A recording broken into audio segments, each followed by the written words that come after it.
Assalamualaikum warahmatullahi wabarakatuh. Para pamirsa Kreweng Aji ingkang kinurmatan saha para kadang mukminin wal mukminat ingkang dipun rahmati Gusti Allah taala, monggo kita lajengaken kajian kula panjenengan sedaya menika. Bismillahirrahmanirrahim. Alhamdulillahirabbil alamin.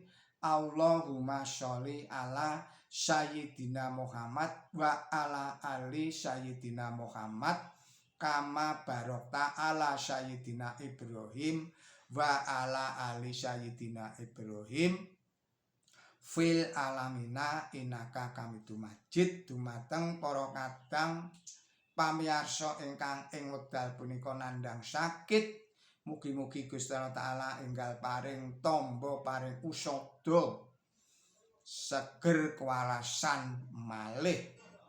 Dumateng para pamirsa ingkang kinurmatan ing saat punika ingkang nandhang masalah ingkang berat, ingkang rumit, mugi-mugi Gusti Allah taala enggal paring solusinipun ingkang sak sae-saenipun.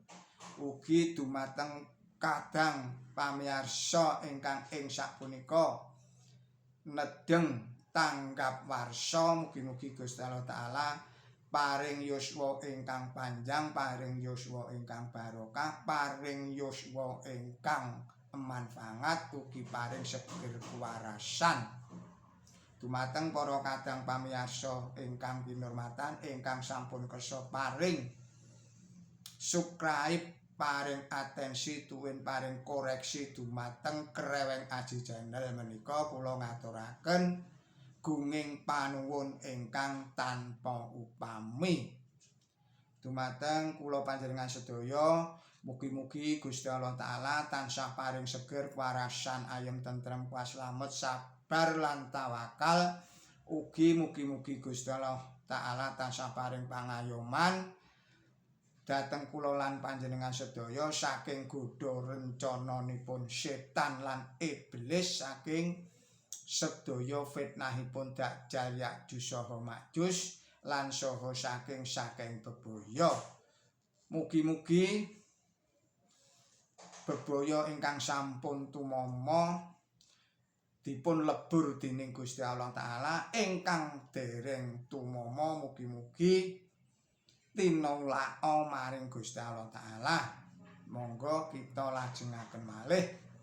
Bismillahirrahmanirrahim. Alam taro ilal ladzi qaja Ibrahim fi rabbih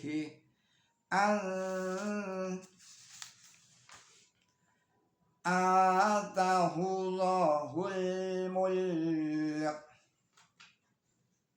idh qala Ibrahimu rabbiyal ladzi yuhyi wa yumit qala anna yuhyi wa umit qala Ibrahimu fa inna Allaha ya'ti bi syamsi minal masyriqi fa'ti biha minal maghribi fa buhital ladzi kafar wallahu la yahdil qawmad dhalimin. Shadaqallahul adzim. Artosipun atas asma Allah ingkang maha asih, ingkang maha murah. Apa sira ora ngelingi wong kang padon karo Ibrahim prakara pangerane dumeh dheweke diparingi karaton dening Gusti Allah taala nalika Ibrahim Acalatu pangeranku iku sing aparing urip lan pati. Acalatu aku aweh urip lan pati. Ibrahim Calatu lah sayekti Gusti Allah iku anekake srengenge saka ing wetan lah coba tekakno saka ing kulon mulane sing kafir banjur judeg lan Gusti Allah iku ora nuntun golongan kang padha atindak dudu. Maha leres Gusti Allah taala saha dawuh-dawuhipun. Kateranganipun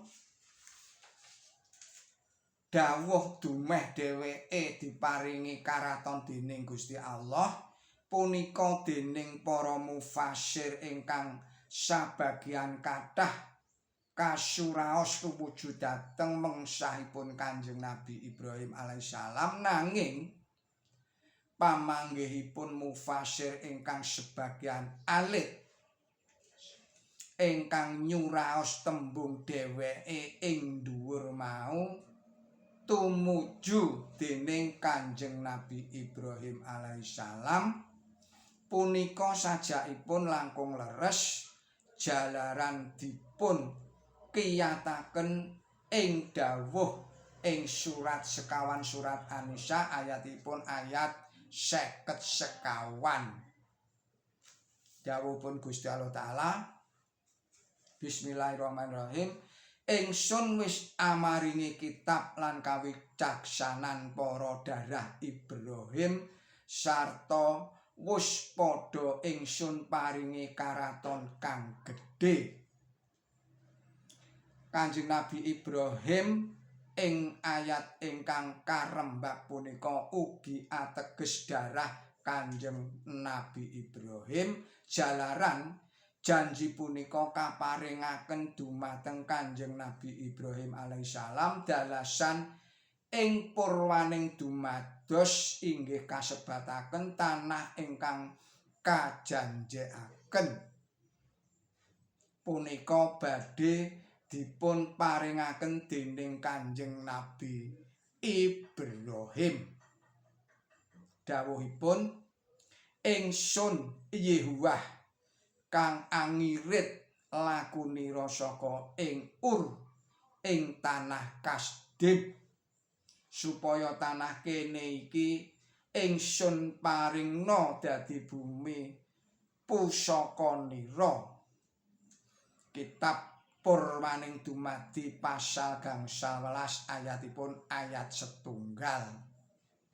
Langkung-langkung tembung atak punika kala-kala sok boten ateges maringi saestu sami sanalika wangsul nyagahi badhe maringi kacocokna kaliyan ayat nomor 233. Ing ngriku dawuh ingkang mungel ing sasuwene sira ambayar apa janjinira punika mengko tegesipun tembung ataitum ingkang saestu miturut sedaya para kaum mufasir.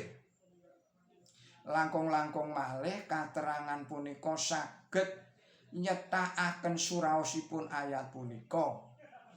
Para kaum muslimin dipun pangandikane boten prabéda lan janji kaparingaken dhateng piyambakipun inggih punika sinengkakaken ing ngaluhur sasampunipun sami nandhang asor ingkang sami kaliyan anggesangaken tiyang pejah Makaten ugi Kanjeng Nabi Ibrahim alaihissalam ugi kaparingan janji ingkang kados mekaten kala wau.